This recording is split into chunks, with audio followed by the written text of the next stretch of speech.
Daniel, thank you so much for being here with me today to discuss your father's and your father's business. But first, before we get started, I have a really quick and easy question for you. Do you both consent to this interview today? I do. I do. Perfect. Let's also have you both state your full name and then spell it for me as well. Daniel Binder, Daniel Binder. David Binder, David Binder. Perfect. So thank you for making time to come and speak with me today. I'm really excited about this interview. Let's start by just having you introduce yourself. Just who are each of you? David Binder, born and raised Flint, Michigan, son of Harry Binder, cousin of Danny Binder. I live in Boston, Massachusetts now. I'm a photojournalist, documentary filmmaker. I am Daniel Binder. I also grew up in Flint, Michigan. My father was Al. My cousin sitting next to me is David. My uncle was Harry. I went to high school at you'll have to edit that. I graduated from Central High School in Flint. Went through the magnet school program here. Now living in Seattle, and I'm a global retail executive. So, since we're talking about reliable furniture, with both of your fathers were involved, could each of you just give me a little introduction to your respective fathers? So maybe we'll start with you, Dan. My father was 18 months younger than my uncle. The joke in the family was that my father grew up in a family business, or inherited a family business, because literally he was born in a family business, because they lived behind the store and Dad was born right in the back of the store. My father's career was reliable furniture, and from the earliest of days, I remember my father first on Industrial Avenue and then eventually on Corona Road, actively involved in operating that business and working very hard side by side with his brother Harry through the best of times in the city and through a lot of transition, and how both of them stayed with it through and through. And just to clarify, who was your father? My father was Albert Binder. Perfect. Thank you so much. You're welcome. And just a description, my father's Harry Binder, the older brother of Al, and he was not born in the back of the store.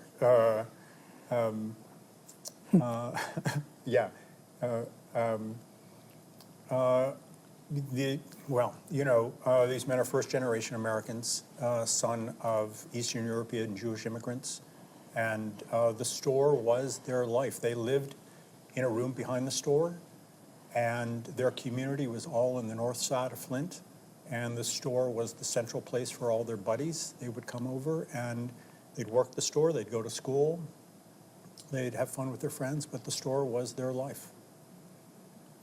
And let's get some dates documented. So what year were each of your fathers born? My father was November 18th to 1925. Harry was March 12th, 1924. And unfortunately, we did lose Harry kind of recently. Do you mind just documenting that? Oh, sure, thanks. Dad passed away at the recording of this 2 months ago, months away from 102. Very active, long, good life. And Daniel, when did we lose your father? Early July 1999. Okay. So let's start kind of getting into their stories and, kind of a little bit more of their background. So if you could tell me what type of neighborhood and what type of people that your fathers grew up around. It was a neighborhood full of different nationalities, substantially Polish backgrounds, but slowly but surely a Jewish community. They were in a retail business that started out as a secondhand furniture store, and it was on Industrial Avenue at Stewart. And that neighborhood was full of shops, bakeries, grocery stores, and things that people that lived in the neighborhood traded from. And that was their life. That was the beginning of existence for both of them. Did they talk much about that neighborhood in terms of how they felt being a part of that neighborhood in Flint? They love that neighborhood. Did your dad talk about it the same way? It was what they knew, and that was where they grew up. And really, almost all the way through high school, that was, Their world that was- was their world. Yeah, absolutely. It They're was a really wonderful, warm. Nobody had anything, and they were all first-generation Americans, and they were all kids, and it was the new. It was all new and wonderful, and Yeah. very, very vibrant for them. Some of their best friends lived just a couple of blocks away. One of my father's, David's father's best friends lived literally 4 doors away from that store. So that was their epicenter. Life started in the morning there. They went on to go to school and do what they had to do there, and took responsibility quite early in terms of what they had to do to operate the store. But 4105 Industrial was their life. Can you tell me more about some of their friends maybe growing up? I've heard that they had a fairly close-knit friend group that they maybe got in a little trouble with. Can you tell me more about that? Danny? So they had really great friends. And the interesting thing about both my uncle and my father was, though they were not necessarily wealthy and certainly grew up working really hard to develop something, they had a mix of friends from various socioeconomic levels, and they were extremely well-liked and well-respected and considered extraordinarily ethical, honest, fun, balanced, non-prejudicial, and really just really good guys. And so their friends were lifelong friends forever. And the experiences, no matter where you were or what you were doing, those experiences that they had with those friends stayed forever. It was a model of community that I've certainly maintained in my life as a way that you have your friends in your community. These guys, they were in each other's company their whole lives, except during the war was like the big interruption. Even as they grew up and got married and had their own families, they maintained those friendships. And people would move away maybe, but they'd still all stay in touch. And to be sons of our fathers, those friends looked at us as just golden people with extraordinary respect for who our fathers were. And we were always lucky because we could say, I was the son of Al Binder, or David could say he was the son of Harry Binder, and that may have added 15 more minutes to a conversation. But frankly, those friendships were really rock solid. And did they just have those types of friendships through their youth, or did that carry throughout their entire lives? The entire life. Absolutely. And so later for my dad, when my mother passed away 25 years ago, and Dad then married someone from the neighborhood, a childhood sweetheart, to describe that. And she had moved to Los Angeles in the 60s. So at some point, Dad moved to the desert, California, where she was living. And he lived there for 20 years. And there were these 2 guys there that you could have plopped them right down in the heart of Flint. And they felt like they were in the heart of Flint, the way Dad talked about Flint all the time to them. But they were thick as thieves, these guys, the 3 Musketeers. So he would do that wherever he went. He was the center of the friend group. And that was born out of the North Side neighborhood. I think so, for sure, yeah. Very cool.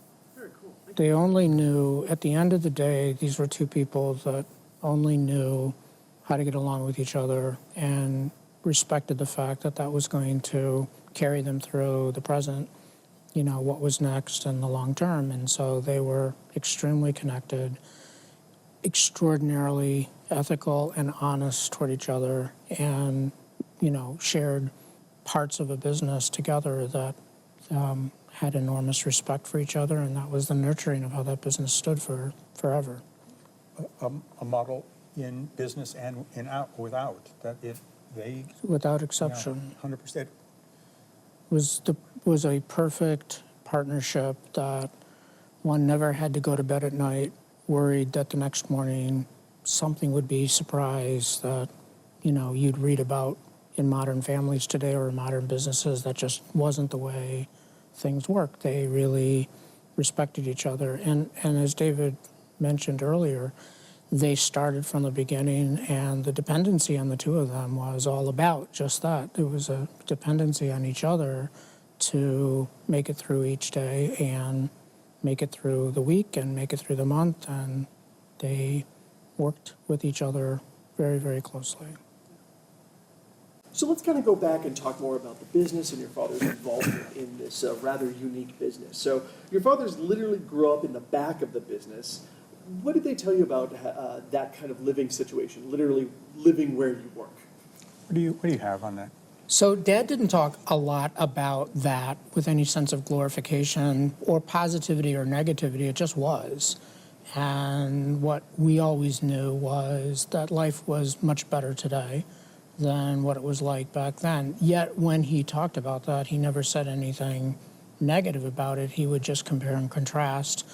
If, for whatever reason, as children, we complained about something or didn't like something, you got a pretty snap, answer back, well, you just have no idea what it could have been like. And so, but never said it negatively, just was a matter of fact kind of thing.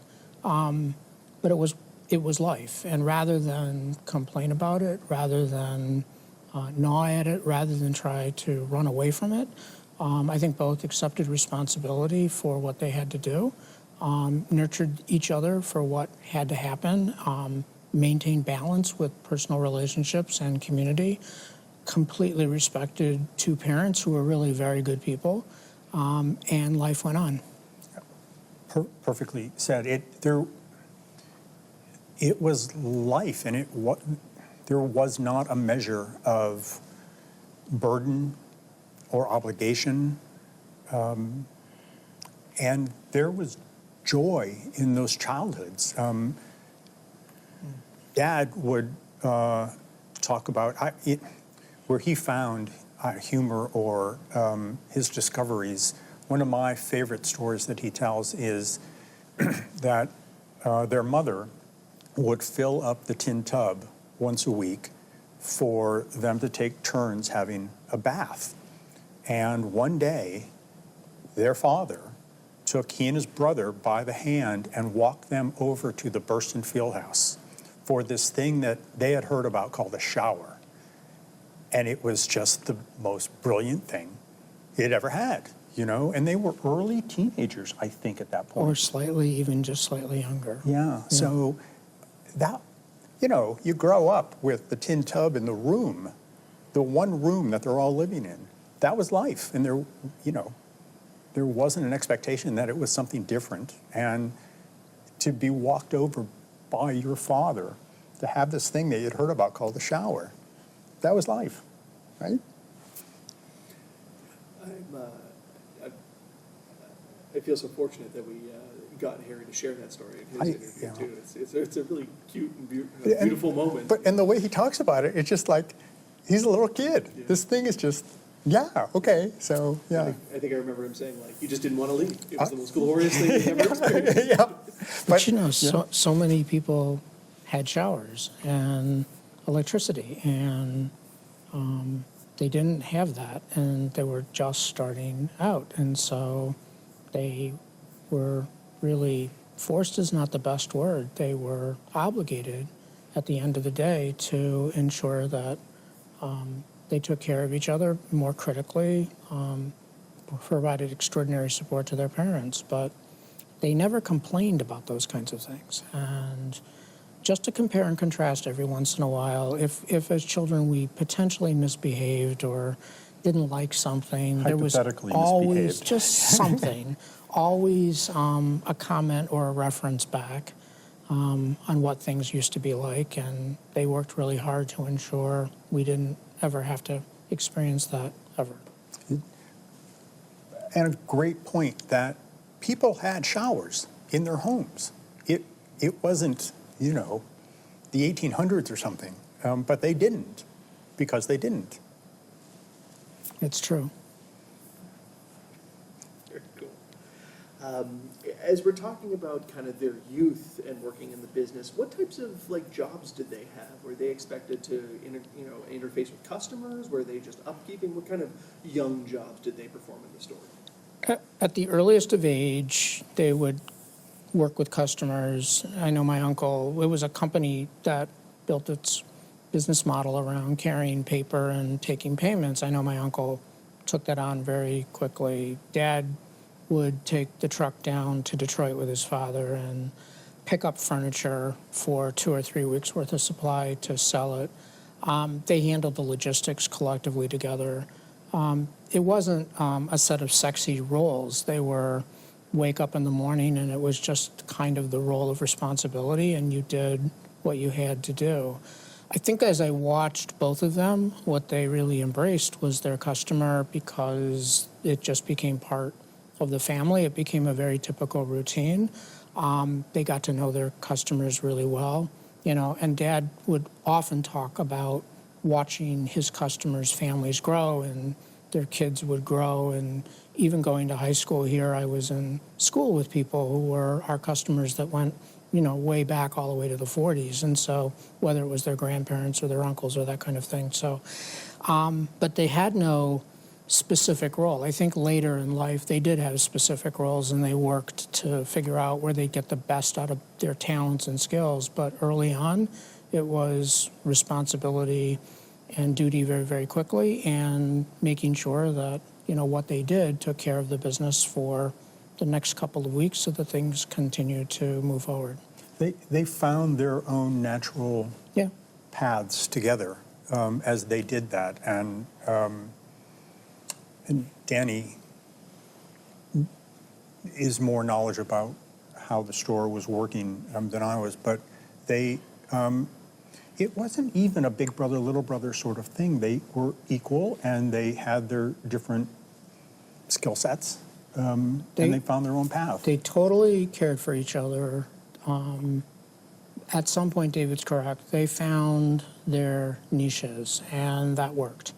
And so I could speak to my father. He was much more focused on the operations of the company. He handled the warehousing. He worked the trucks. He worked the schedules. At some point, our ownership of paper and the number of receivables that we had was huge.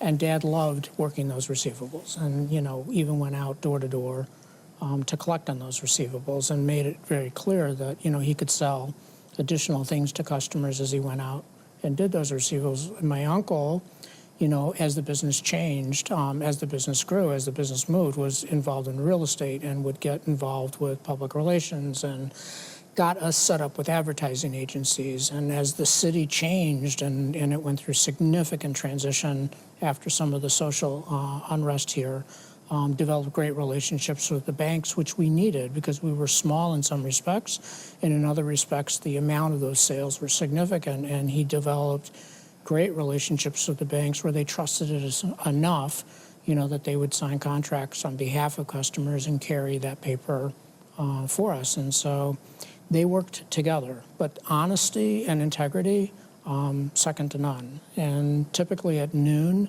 every day, Dad would come in after being out on the road collecting payments and working receivables, and they'd stand at the counter, and if there was a penny to be split in half, it was absolutely done that way. But they were brutally honest, and they checked up on each other all the time. Both of them always worried about something, but at the end of the day, that partnership really, really worked. You must know in more detail the moment that they decided together to take $1 out of the drawer for each other. Do you know that? Not much. Yeah. I know they countersigned every check because that was the only way that there could be any trust. I know that they countersigned all the tax returns and every filing that they had to do with the city. And if something did come out of the drawer, then it was times two. And it was counter-shared. And look, our business was started by our grandfather, and as our grandfather got older, Sometimes he would stand and watch them do it. It was just kind of ceremonial. There was no real reason for him to do that. But the truth of the matter is that was how they were raised, is that you worked together and you supported each other, and there was complete and total trust between both of them. So I never, ever, ever saw two people, relative to a lot of people that I know, whether here or anywhere, in the world, I never saw two people so complicit with each other and so caring of each other and so worried for each other. As it relates to their own area of responsibility, they followed through end to end and ensured it got done, and it just worked. Beautifully. And just even then to button up, one of Dad's stories was that, and I can't remember an era or a year, but it's certainly before they were married, post-war, that at some point they decided to both take $5 out of the drawer, that there was like enough. But they were adults. I mean, they were, in their 30s, I don't know, whatever it was. But it was only at that point that it was like, Al, it's a good day to do that. And that's what they did. Yeah. I go back all the time. They would both make decisions based on where they were financially in the business. And so if it was a good week or a good month, then they ensured that they both equally took care of each other through some sort of a special bonus. But it was always completely transparent, and there was never, ever any surprise. David also can speak to this. I was absolutely enamored by Reliable Furniture, and at the earliest of age looked forward to getting out of school and going to the store and just watching what was going on and watching the routine, and it was amazing. And I learned so much from that, and maybe never took it, as seriously as I probably could have. But many of the fundamentals that business was built on stand today. And businesses today, retail businesses today that are successful are principled based on some of the things that we both learned that probably were not taken for granted, but we just assumed as givens. And that's just how things operated. You speak of your fathers that they were always sort of matter-of-factly. They didn't, think positively or negatively about their situations. They just sort of embraced life as this is the way it is and this is how we will live. Did you ever get the sense that they were excited to take over Reliable Furniture, or did they find it was sort of like a family duty and like that was just going to be the next step? That's a good question. What do you think? It was definitely a family duty. I don't think the word excited, at least from any conversations I had with my dad, excited wasn't the word. It was responsibility. It was what they eventually saw, certainly after the war, as larger potential for the business. And at the end of the day, responsibility therein that they just had to do what they had to do. So that's how I always saw my father, and that's how I always saw my uncle in that business. Not as a burden of responsibility, but it just was, right? Yeah. And I even get into that, the Binder Boys is how they were referred always. And listen, my dad, till the very end, the most optimistic, positive person I've ever known. And that childhood that you think about, look, again, their friends had showers and things at home, getting back to that story, and they didn't. There wasn't, why don't we, any whining, any complaining. It just was. And there was joy in life. And the sense of obligation wasn't a negative sense of obligation, it just was. They both, my Uncle Al and my dad, took care of their parents through life. There's the story of the boys actually going through the mechanisms of purchasing their parents' house. Danny, you probably have more details on that. 2211 Hill Street was a shared. It was a shared expectation between the two of them that that's just what they were going to do, and my grandparents absolutely loved that house. It was their first house when you think about it, and it had a kitchen and a shower and a bathtub. And my dad and my uncle both married later in life, and so they lived in that house, you know, in a room together, not in a back of a house, but they lived in that house. But that was how they were, and not a lot of people could say that. But they loved that business, and Dad and I talked all the time as the economy changed here.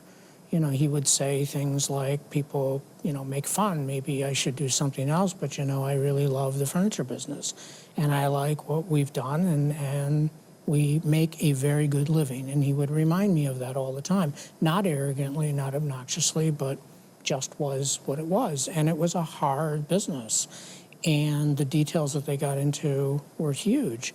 But to David's point, they saw duty and responsibility to ensure that their parents were well protected, and with complete transparency looked to the community as they moved into a new house. And that's just how the two of them were. When do you think they moved out of? They were in their 30s sharing a bedroom together. Correct. Yeah. So that house was in the early 50s, 2211 Hill Street, which was really a nice house in a nice neighborhood, still a nice neighborhood. And they parked the car, because my grandfather was a terrible driver, so there was a garage in the back, but they could never get the car past the front half of the driveway. And I watched both brothers kind of get annoyed with their dad a little bit about that. Not much, but just a little. But no, it was that was in the 50s when they did that, and they shared a bedroom on the left-hand side of the house. And that meant that the four of them shared a bathroom, because it just was a one-bathroom house. But it was my grandparents' house. It was not my uncle's house, and it was not my father's house. It was my grandparents' house. And I think my dad and my uncle never really thought about it, or never held it against anybody or held it up against anybody. They just saw it as a responsibility and a natural set of next steps. And I know both of them always knew that they had worked really hard, and at that point they were starting to make money. The business was really doing well. They just saw that as responsibility, and that was that. Do we know approximately what year your fathers took over Reliable Furniture officially? I don't, and I know that has been a couple of questions back and forth. I don't really know. We've wondered this ourselves, but it certainly post-war. Yes. Right? So. Late 40s, early 50s, maybe? Maybe around then. It was my grandfather's business for sure. There's a note circulating that shows what they paid for it, my grandparents, and the payments they made. We know they lost that business when the Depression hit, and we know they got the business back. But it was my grandfather's business. And then I think over time it was just very transparent that the work that was being done to manage and lead the business was really two brothers. And so I think over time, as licenses got renewed, as tax filings got adjusted, that kind of thing, it naturally just became Reliable Furniture, co-owned by Harry and Al Binder. It migrated then at that point. Getting back to, I don't know that it's a reverse, that's the way life is, but it is, right? That the boys, you know, from growing up, literally born in the room in the back of the store, but growing up in the room behind the store, growing up with obligations, responsibilities to the store and to their parents, then into the house, and then the parents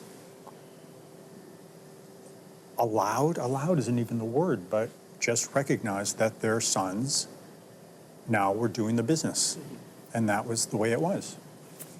And oftentimes with family businesses, that's just kind of how it goes. As it There's goes. no firm date of like, now it is yours. There's always kind of Yep. a blurry period of transition. Danny, we could have been in the furniture business. Maybe we could have, but the city changed a lot, and I think, particular to me, my dad just sometimes said, this is not what you're going to do. So maybe I learned a lot from it, and I stayed in the industry as a career, but it was never going to be what we do. The city changed drastically, the economy changed drastically, and the model was no longer as relevant as it was even during the 70s when the city went through drastic change. It just changed a lot.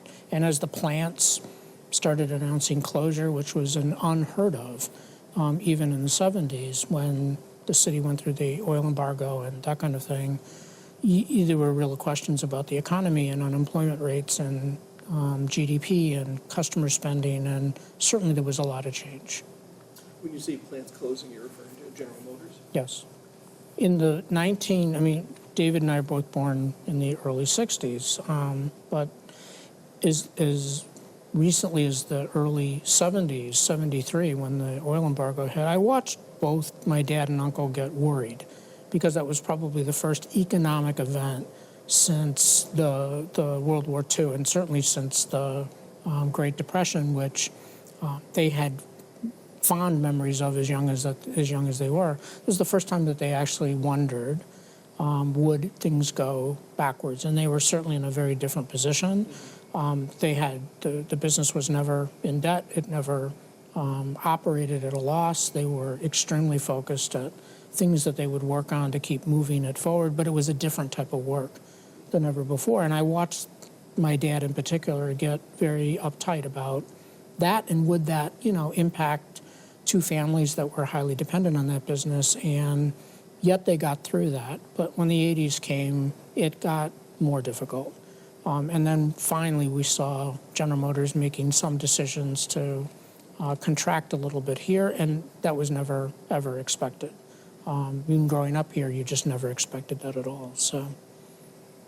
And the business then finally closed. They were young still. Yes. When that happened. So they were not whatever conventional retirement age is. They were young when the business closed. They were in their late 50s when the business closed. And they made that decision because it would have become a burden, one on them and two on the family. And the truth is the economy had just changed. So the receivables that were part of Reliable stood, the relationship that they had with customers was incredible. And, those receivables became, how they operated for close to a decade once the business closed. And, I think when David and I talk about this, the relationship that they had with their customers was just extraordinary. They made it very clear that they were in business to make a profit, and yet they were very good to the African American community at a time when the city was growing by leaps and bounds, and African Americans were coming from the south into the north, and they had no ability to buy anything. They were not treated nicely from the standpoint of getting credit. And, Harry and my father extended credit to anybody, and, always insisted that people understand they were going to get paid back, and that was going to be a long-term relationship. But never, ever was there ever an experience where you heard that anybody was mistreated. Everything was extremely well documented, and it was pretty incredible, in terms of how the two operated and what customers would say about them, later on in life. You've kind of gotten into some of these other questions we were going to explore. Previously, you kind of mentioned some of the roles that Al took on as the business was firmly theirs. Can you tell me more about just like how they separated out the roles? Was it just sort of what they gravitated to? Did they have a formal, you take this side, I take this side kind of thing? I don't know. I think, they just knew what they needed to do, and they completely knew where their strengths and weaknesses were. And so they operated in support of each other. And look, I knew my dad really well. He was not the guy that was going to go to Citizens Bank or Genesee Bank and sit in the lending area and have lunch with them, and that wasn't what he was going to do. But he was definitely going to go, up to the north side of Flint and collect paper or collect receivables, and that's what he did. And so they found ways to work with each other, and they never talked about it. It was just what they did. And so I don't think they had meetings with each other. I don't think they had, weekly staff meetings to talk about what was next. I think they just knew. And I'm very sure I can speak for David, but if it was a real good day at Reliable Sales, or if the weekend was really good, they were both in really good moods. And they would talk about it. And, it was the greatest thing for us and our family, because Dad came home and he was just extremely happy, and he would document everything he did that day. And then he would make lists and talk about what he had to do the next day or what he had to do the next weekend. But he loved that. And he didn't like being criticized for it. He just liked it. And they could talk, Harry and my father, at any point in the week, at night, on a weekend. And if there was ever a disconnect or a concern about something or a need to just follow up, then that's what they did. So it just worked. No, I love listening to Danny talk about the store. They knew each other. They're brothers, but they knew each other so well, and their personalities were different, but they knew each other really, really well. These guys, look, what's the big brushstrokes? These guys were good, decent men, and they loved each other, they respected each other, and that was their character and their life, their personal life and their business life. And their customers, there was respect with the customers. Extraordinary. Yeah, and there was an anomaly even for a store. Extraordinary. Then. So. Let's get into that a little bit more then. How, because obviously there's a lot of things that make Reliable Furniture a very unique store, but how did Reliable Furniture support its community? How did it help support its own community? I think it provided people that worked in the plants. It provided means of credit that stimulated the economy. Maybe you wouldn't read about it in the Flint Journal every day, but they absolutely stimulated a community of people, and we watched those families grow. And that was a big deal. And when interest rates in the 70s, early 80s skyrocketed, our business was okay. Certainly not as easy as it was in the 60s, but it was okay because the foundation of that relationship with the customer stood, and we could create paper, we could create receivables, and the customer made their payments to us, and that stayed forever. And sometimes we talk about this, but that migrated into real estate, that migrated into apartment buildings because the fundamentals of working with the customer stood. And Dad and my uncle always said they're just going to stay in their lane, and they're going to do what they know how to do. And that's what they did really, really well. And never envious of others, never motivated by jealousy in terms of what others were doing. And both reminded each family all the time that we live relatively well, a function of that approach. And, lesson in life, you stay focused, you stay true to your customer, you are honest and straightforward, and you know how to work together and work well with people together. Things move forward and all works out. Can you clarify for me, like we've talked about credit and receivables and stuff like that. Can you clarify just some of that jargon for me? What does credit actually mean when it comes to furniture? So early, Harry would work with customers that came in from the plant, and furniture was much cheaper then, and it was used before it was new. And the model moved. Customer had no money. And so Harry would grant credit to customers. Maybe it was 25 cents a week, or maybe it was 50 cents a week. And eventually, as the neighborhood changed, African Americans could not get credit. And at the end of the day, they could look at a customer straight in their eyes without doing a credit report and could tell they were going to get paid or they weren't. And they made it very clear they were in business to make profit. It was not a charity. And so, but the customers knew that they were honest and that they were straightforward, and they were not being taken advantage of. And there was documentation and documentation and documentation around credit receivables so that the customer knew exactly where their balance was, and complete trust and respect that nurtured forever. So instead of us taking Visa or MasterCard or what became American Express, they had trade account with a Reliable, and that really was the business model that lasted up until the day we closed. So the idea was that if you couldn't pay for, let's just, for a nice even number, say $100 couch, you came in and you needed a couch, but you didn't have $100, you could basically, just like a car loan, put down a little bit of money and then pay off the rest. Or no money. Or no money. Or no money. Okay. And and again, I stress, they could look at somebody straight in their face and they could tell that the person was honest and that was going to be a long-standing relationship, and that's how it was. Later, just to add one, later in life, I'd watch Dad talk to some of the customers, and that he would talk about his kids, or he would talk about my mother, or Harry would talk with sectors of customers, and you would talk with the customers later in life, and they'd say, "I hear you're going to this school, or you're doing that." But it was an extraordinary, trusting relationship of lots of disclosure beyond just the actual business model. It was a family. And some of the customers were a little tough later in life, but most, were really part of a family, and we all got along with each other.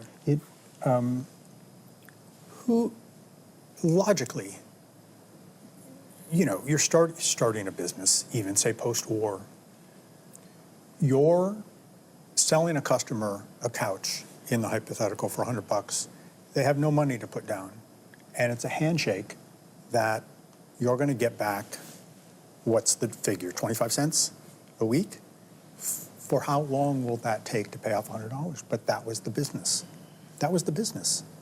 And then moving into new product, they were able to develop relationships with mattress companies Yes. or appliance companies that would ship them brand new product on the same handshake deal. They didn't have money to put down to, I don't know, Westinghouse, I don't even know the brands. We didn't right? have purchase orders created. Yeah. There weren't fancy systems. Somebody didn't do what's called a factor analysis to determine whether, we were credit worthy or not. They accepted my father and uncle on their word, and over time they knew they were going to get paid. And a lot of these representatives came into the store constantly, usually around lunchtime, and they would take either my dad or my uncle out for lunch, never together, because there always had to be coverage in the store, and that was a big deal to both of them, so they could never be out at the same time. But at the end of the day, the biggest names in the industry would show up in the store because it was just those two people. And did they really know what, personality impact they had on some of these organizations? I'm never sure. I don't think so. I think they just accepted the fact that their duty was to do their job, to run the business, that it would stand ethically, and that's what they were going to do, and they worked really hard. And over time, I watched my father in particular. He was very proud of eventually what got accomplished, and he was very proud of what he could do that he couldn't do early on in life, like buy cars or buy a house, or take trips or ensure his kids had the best of whatever they wanted. And at the end of the day, that was really important to him. And so they worked so hard and could reflect on those achievements, and that was really important to both of them. And in the latter years of my uncle's life, we talk a lot about that.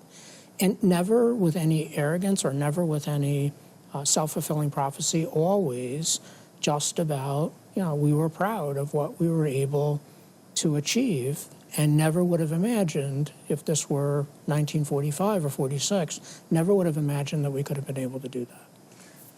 No strategy, long before branding, long before any of that market research, it was it born out of their character through and through. Listen, when I talk about the store on Industrial to people, I laugh about long before branding, it was reliable furniture on Industrial Avenue across from the Buick factory. It just was what it was. And these guys carried it through their whole lives. Yes. 3 rooms of furniture for $399. That's great, man. And if the package was elevated a little bit based on the quality of the furniture, then it was $499. But that was the business model. And going through papers later in life and looking at old advertisements, they did things that I think today we just take for granted, but they would send out customer letters or private sales, or they would open up on Sundays just for their customer base. And they had private customers that came in, and they filled out little forms, and they got a little gift. And those were things that, today we call customer retention, and they just did that. But they understood their customer really, really well. And clearly when the model changed, when the business model changed, the economy changed, and the big giants started to become more important, they stayed focused on their lane. And they cultivated and maintained, that customer base and all those relationships that were super important to keep the business supported over time. And they were trusted and never, ever crossed any lines, never, ever, without exception, did anything that would border ethics. It just wasn't in their philosophy of operations whatsoever. I'd like to pivot a little bit and ask you both what role that faith played in both of their lives, if you don't mind. It was who they were, and if you did business with them, they were Jewish, and that was extremely important to them. And holidays came, and they were Jewish, and you didn't deviate from what was most important to you personally. So operating in Flint was never, ever a challenge. There was not an extraordinary amount of undue prejudice with respect to their background, but they were very, very clear with anybody that asked that they were Jewish, and they were very proud of it. Dad talked a lot early on because his parents were ultra-religious and didn't speak English in the early days. I think my dad and my uncle are kind of on the same page and would say it the same way, but when they went to elementary school together, and there's an undergarment that ultra-religious Jewish people wear, and they were forced to wear that undergarment in 3rd grade, 4th grade, and they didn't like that. Mostly because nobody else wore it, and yet at the end of the day, they were pretty clear as they learned English. They were pretty clear that they're Jewish, and nobody ever gave them a hard time about that. No, fair. It's, look, life was about, in no specific order, the store, religion, family. That was life. Community, certainly, friends and all that, but that was the center of life for my dad. And very, very proud Jewish man, and the store. I'm just reflecting on myself that I didn't think about it. It just getting back to sort of carrying on the tradition. It just is what it is. All those things. That you grew up that way, and that's what it was. And Danny, thinking about this more too.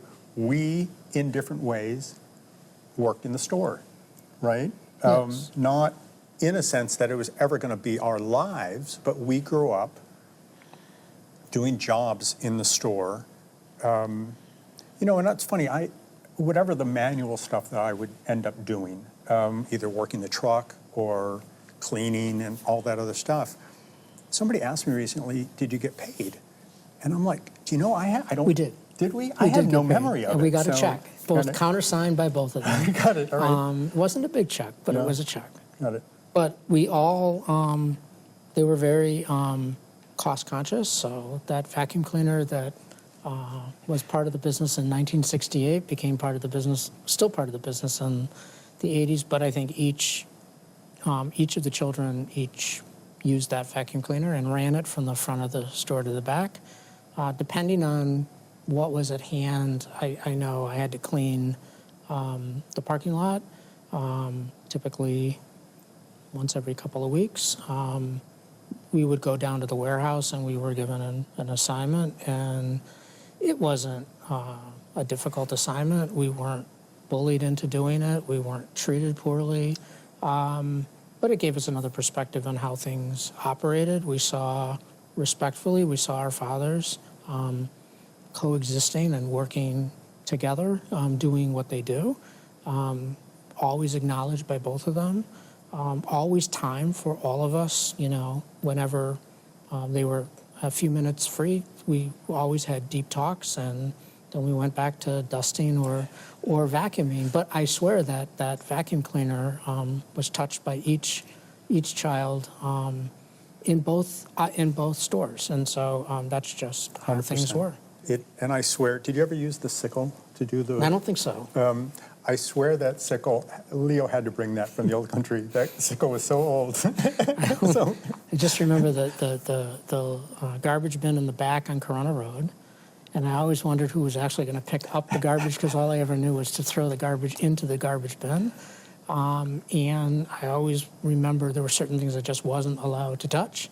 And sometimes there was a back room on Corona Road that wasn't insulated, and Dad called it a repair room, and it was just full of stuff. And I never asked what one was going to do to organize that, and I think that was just off limits and just was accepted as it was. But Dad and my uncle were pretty emphatic that was their business, and were anxious for us to help if we asked to help or wanted to be part of it. And everyone wanted to be near their fathers because of who they were.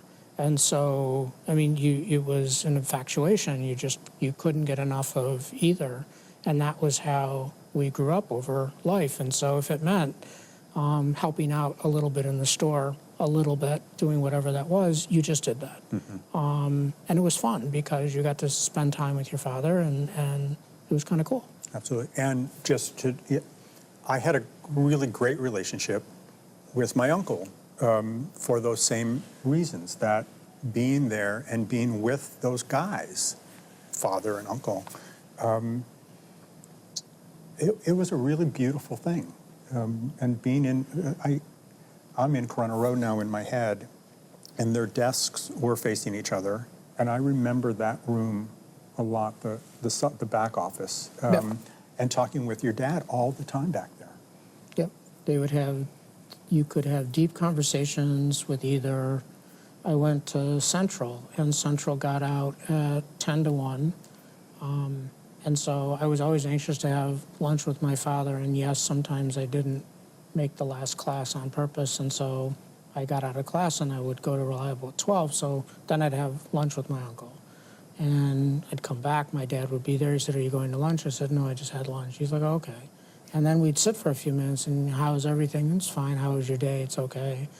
All right. And then that was it. But if I asked how things were going that day, he said, "It's too early to tell, but it looks like we're on track, and it's going to be a good day." And I said, "Okay, that's great." And boy, he was so happy if it was a good day. But two interesting people for sure. I remember in the 70s, we had a warehouse on Glenwood right next to Citizens Bank, and there was a fire. It was an electrical system or something, and the warehouse burnt down. Not a lot of product in that warehouse, and I think they were planning to consolidate it anyway at some point. But public relations person that we worked with said you should really have a fire sale to, take credit for the fact that there was a fire. Not that you're going to recover what's in the warehouse, but you'll generate traffic, and that would be a good thing. And Dad came home after the first day of that sale, and he said, "I just can't believe it." I said, "Good day or bad day?" He said, "I just can't believe how much business we wrote." And he said, "Can you believe how many people came in looking for fire-damaged furniture thinking that it was a fire sale and we were selling fire damaged furniture. He said, "Would you buy fire damaged furniture?" And I said, "No." He says, "I don't know. I talked to my brother about it, and I don't think we're going to go into that either." But anyway, but they were so into it. And, as things changed, they would use experiences like that as events on what they could do to twist and turn or pivot, the business model a little bit. At the end of the day, they always stayed in their lane. Your father's really got into TV commercials for a while, too. I know Harry talked about the infamous tie-cutting commercial. Any other stories like that from kind of the TV commercials that were particularly memorable? There may be other family members who were embarrassed to go to school when those hit the TV, but those are great fun. Danny? My brother loved those commercials because he did like going to school the next day to talk about it. But look, they were heroes. One, because of their reputation. Two, for the integrity that they had, and it was so different than anything that they had ever done before. And on WJRT at around 6 p.m., then around 8 p.m., and then if you watch the late news, you got one or even two clippings sometimes of them. And usually the next morning there were a lot of phone calls, to each other just to talk about those commercials. But I think they had a good time doing it. We can't find the Thai commercial. It's a shame because they couldn't keep a straight face during that one. That one is the one, and we can't find it. They can't. They just. They couldn't. They clipped that multiple times when they did it, and they could not keep a straight face. So they just let it go. Those TV commercials absolutely portray their relationships, and talk about joy. Really, the fun they had doing those, and it was business, and they're really quite wonderful. If you watch them, they smile at each other. You'll see the respect they had for each other. You'll see where one or the other was weaker or stronger at certain parts of the communication track with respect to that, and they supported each other. And at the end of the day, that was real humor that they shared between the two of them all their entire life, and that's who they were. And that's what people got to see, and it was fun. These guys did not put on. It was everything was genuine. Full stop. You've shared so many rich insights into both of your fathers and their business, sharing their kind of not only their theology but their their methodology and even just the way they sort of embraced life so matter-of-factly in so many ways. In your respective opinions, what lessons can we learn from the way that Harry and Al lived their lives that that you think are worth passing on and really kind of honing in on? What about their lives can the rest of us learn? I think for me, I'm not arrogant about this, but over my professional career, I've actually done well. And what's absolutely core to what I've achieved in my career is my experience with my father, and maybe I'll tear a little, and the experience of watching my uncle and my father work together. There is nothing more important in anything you do if you don't have integrity, if you don't have extraordinary trust, if you can't honestly communicate with one another, and if you don't know how to work in your community at a standard of consistency where you can be trusted. There's nothing that seconds that, and there are no easy fixes to anything. You have to work, and you have to do what you have to do to get things done, and probably that's the core lesson that I learned. And even to this day, I'll reflect on conversations that I had with my dad. I'll think a lot about experiences where I watched them. And look, sometimes they had a couple of arguments together, always the right-spirited discussion, always for the right reason. But they always moved on, and they were aligned. And you can't operate in this world unless you behave like that. Well said. No shortcuts. My big takeaway from these men, integrity for sure, and character and decency. No greater model have I met for those things, both with my dad and with my uncle. And the beauty of that relationship and the beauty of their family relationship with their parents and how they grew up and how, for my dad, provided for us from the store financially, that we lived good lives as kids, but morally too. That was central to our lives. Absolutely. So that's, I think that's maintained in that thread from our grandparents, coming through to their sons and then to us. When my father passed away, we weren't in the mode of social media yet. The internet was just starting. But to watch all of the postings when my uncle passed away, and David would share the postings with me, and maybe a quarter of them talked about my father, because you couldn't talk about one without talking about the other, and you just don't see a lot of that. Mm. And I don't think, honestly, we talk with each other quite often. I don't think there's a day that goes by where we don't reflect and deeply appreciate that was our experience, and grateful forever that we had that experience. And maybe my father's life was a little shorter than I would have liked, but at the end of the day, that impact that he left on me, he left on my sister, he left on my brother is extraordinary, and it's not breakable, and set an example and a standard that it's incredible. So when I was close with my uncle, grew up in the store, and knew him through the store very differently than many people would, and over time stayed very close in touch with him, and we had long talks about this. But that consistency that Harry would talk about, that consistency that was so similar to what my father would say, is huge. And if I ever said something that slightly deviated from what my uncle understood, he'd question me on that, or ask for clarification, because they were that lock, stock connected on ensuring that they both were supporting each other for the greater good of the business and for the greater good of what they had responsibility for their own families. And so I'm forever grateful and extremely lucky. Extremely lucky. What great good fortune to have all of that as a model for life. Yeah, absolutely. It's the Binder boys through and through their whole lives.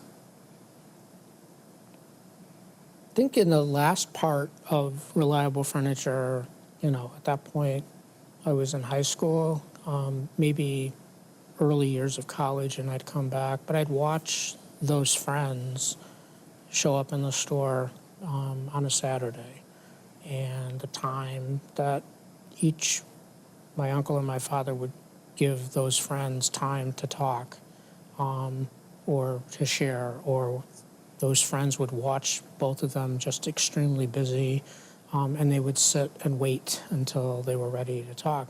That relationship is amazing, and it was one of trust, and it was one of respect, and never forget that ever.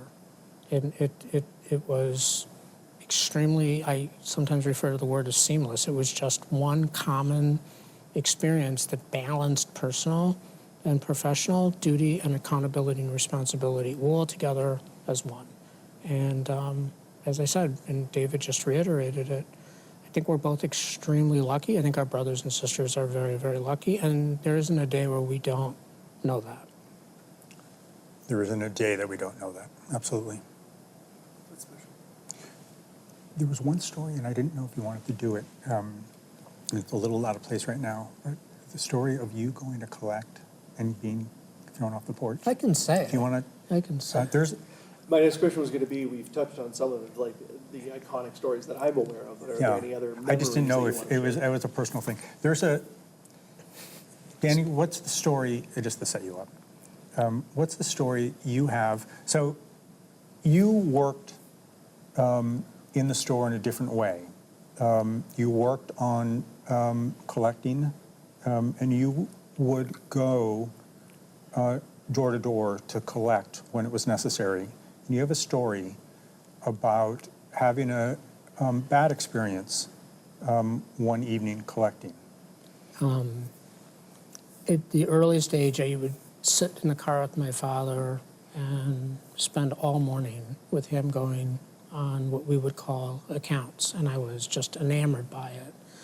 Dad got sick in the early 80s and was in St. Joseph Hospital, really close by to here. And it was a Friday late afternoon, and he really was uptight about making sure that the accounts were held. He did not want his brother burdened on things that he just had in his head and didn't want to educate at a time when he just wanted full control. And so I said, I'll go out and help you with the accounts. And he looked at me. It was one of the few times where he said, okay. Not, I don't want you to give up school. Not, I don't want you to lose somebody. He literally said, okay. So on a Friday afternoon, I went out to collect payments, and it was Orrin and Martin Luther King Boulevard, then Detroit Street.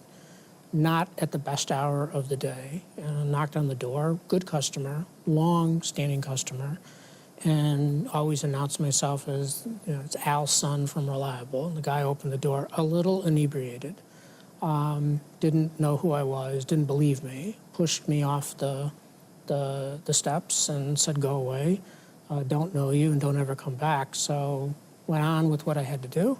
Went back to St. Joseph Hospital. Maybe it was 7:30, 8 o'clock that night on Friday. We were going through the roster of what was collected and what wasn't. And he kept pointing at one and said, what about that one? And I said, I didn't get anything. He says, impossible. He says, he pays all the time. He said, what happened? And I said, I didn't collect anything. And he said, well, what happened? And I said, I got pushed off the steps. And my father wasn't feeling well, but he just came alive. And turned very red and got on the phone, knew everybody's phone number and got on the phone. He said, this Al. And you could hear the guy in the background, how you doing, how you feeling? He says, I'm not well. He said, you threw my son off the porch. He said, I didn't know it was your son. He said, well, who do you think it would be? He said, it was Friday and it was, 5 o'clock in the afternoon. He said, you knew it was him. He said it was Al's son. So hung up the phone. He said, he's going to come out and he's going to collect again. So he hung up the phone. You can go back. I said, no, I'm not going back there. He said, you can go back. So I go back and I collect, and the guy's, very, very sorry and pats me on the shoulder, wants to give me a beer, didn't want a beer, went back to the hospital. He said, did he pay? He said, yeah, he paid double. He said, good. And my dad looked at me and said, you just don't want to get taken advantage of. So, real life story. That, getting back to favorite stories, that is those men, right? That those are the relationships they had, and they extended to their children too. And it's a fantastic story that Uncle Al's in the hospital. He's not doing well. He's focused on the business. It's his lane, not his brother's, right? And so Danny goes out to do it, and of course Al knows the guy's phone number, and it's that relationship. And he knew everybody's phone number. He knew their addresses. He knew when they were being paid. In some cases, he knew to bring enough money to cash their checks because that was days before direct deposit. And, they offer the accommodation to take a payment for the business. Ethically and honestly, because he'd have a full receipt book and a page of their receivable and he'd share. So there was absolutely no taking advantage of, but he knew when the mail was going to be delivered practically to the minute. In those days, you could pretty much count on that. And it was like a machine in his head. He just understood that.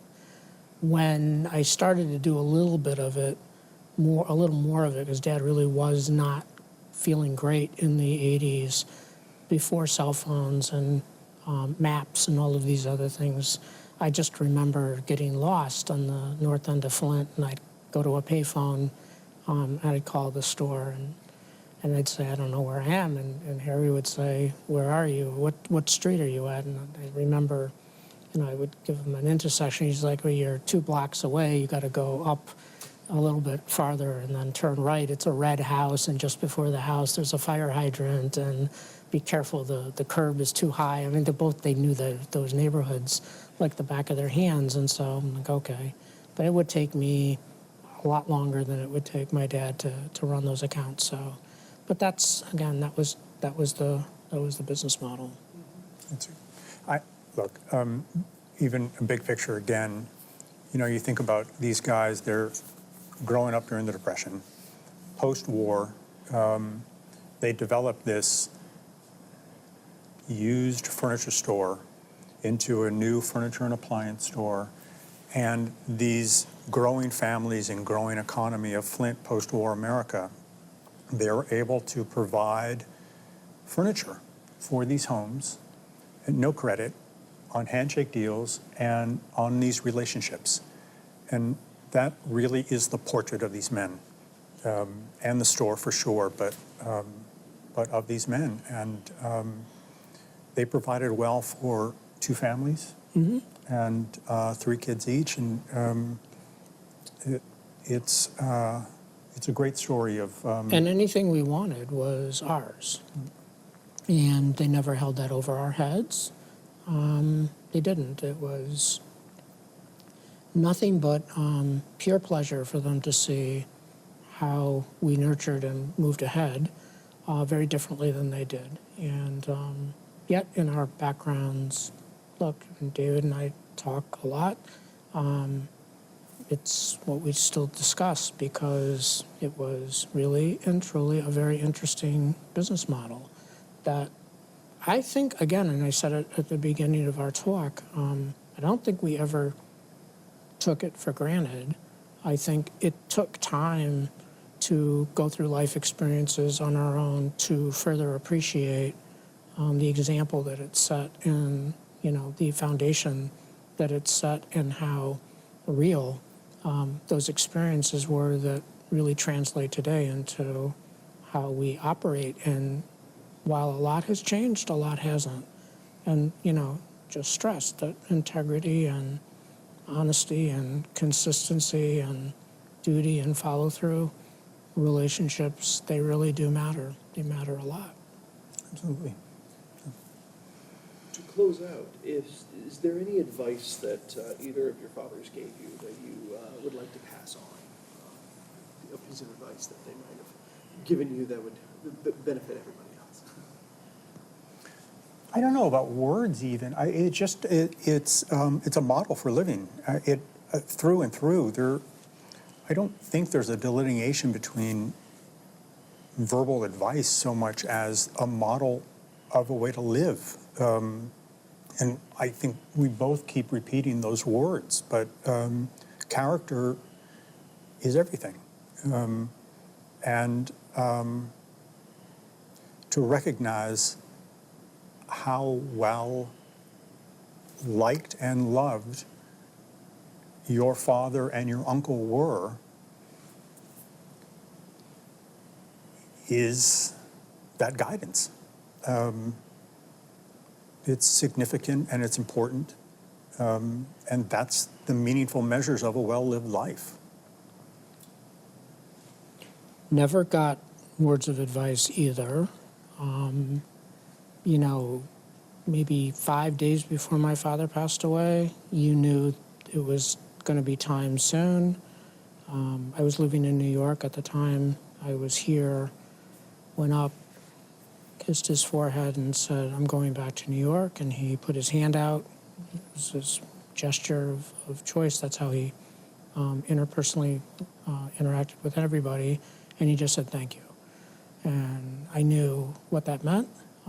I knew that was a reflection of deep appreciation.